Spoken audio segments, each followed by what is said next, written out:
great historian, Howard Zinn, said that you can't be neutral on a moving train.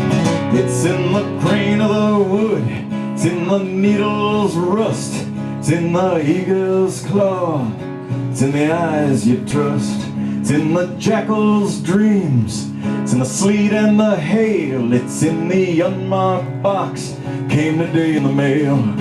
It's in the dead man's pocket, it's in the child's first sin, it's in the Constitution, written in very small print.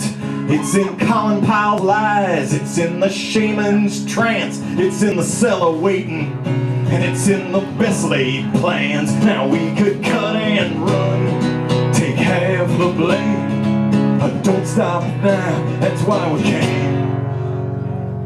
House gone up in flames. Killing of some 4,000 civilians in Fallujah alone, and Haditha, a smaller number but no less awful. Those are war crimes. Crimes against the norms of war is another war crime. That's the use of torture, and that's not something where you go, oh, okay, well, a hand slap to the few bad eggs that participated in it.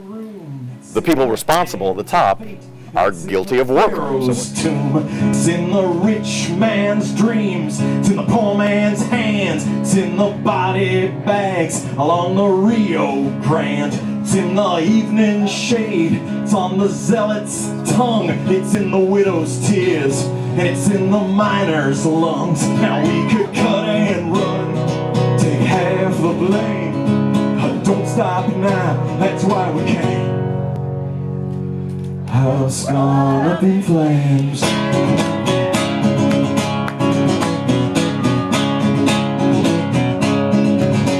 And that if a train's moving in the wrong direction, you can sit in the dining car enjoying Chablis, or you can, mug the conductor and throw, a spanner in the works to try to stop that train. And those days were very much about trying to mug the conductor and throw a spanner in the works to stop that train. At the end of the day, it wasn't enough. I think, too, it's a reminder that electoral politics are not the be-all and end-all of what make a difference. That whether you have a Democratic administration or you have a Republican administration, it is up to us to continue to fight and struggle for social change. Because social change, in my opinion, comes from, not in my opinion, and I think history bears it out, social change comes from below, not from above. And you can't wait for some new, healthier Supreme Court to wave a magic wand to, make everything right. It's only through, through struggling and pressuring and organizing and fighting that we can make a more just society.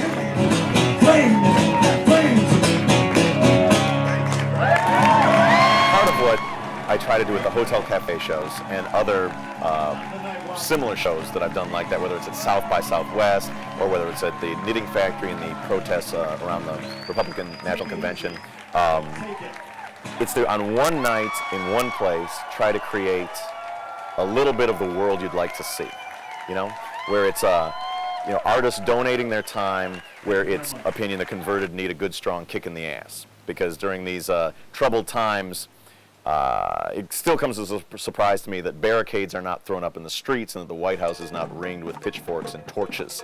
This is for my folkers who got bills overdue. This is for my folkers, check 1, 2.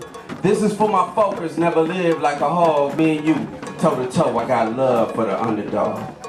Coming home don't ever seem to be a celebration. Bills stay piled up on the coffee table like they decoration. Heaping spoons of peanut butter, big ass glass of water. Make the hunger subside. Save the real food for your daughter. You feel like swinging haymakers at a moving truck. You feel like laughing so it seems like you don't give a fuck. You feel like getting so high you'll smoke the whole damn crop. You feel like crying, but you think that you might never stop. Well, art is another form of communication. It happens to be mass communication, and you can communicate more than just literal ideas. You can communicate a feeling and a spirit, and when we put out these ideas of the people having power to control their destiny, there's a spirit and a feeling behind that. It's not just dry theoretical ideas. We want to communicate that spirit and let everyone kind of chime in on the same chord. They say this generation made the harmony break, but crime rise consistent with the poverty rate. You take the workers from jobs, you gon' have murders and mobs. A gang of preachers screaming sermons over murmurs and sobs, saying, pray for a change from the Lord above you. They tear this motherfucker up if they really loved you. This is for my folks who got bills overdue. This is And for so my it's on nights like folks that on where we check. remind 1, 2. ourselves of our commitment to social justice, remind ourselves of our commitment to one another, remind ourselves that we are agents of history, and that the, you know, as the great Joe Strummer once said, the future is unwritten, you know, and that we can't just sit back complacently and wait for someone else to make it a better future. That's our time. A transmission, Third World War, third round, a decade of the weapon, a sound above ground. There's no shelter, mister, if you're looking for shade. I lick shots, mister, at the brutal charade. All the fist of guns, all the bullets and bombs. Who stuffed the banks? Who staffed the party ranks? War for gore, or the son of a drug lord? None of the above, mister. George W. Bush is certainly deserving of impeachment, as he believes he's someone that is above the law.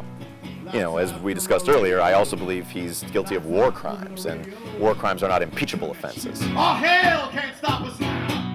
All hell can't stop us now.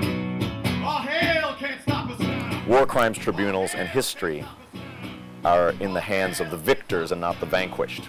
So whether he is ever held accountable for his war crimes or his impeachable offenses will, in large measure, have to do with, you know, what you and I do and what the people of this country do to stop the Bush war machine.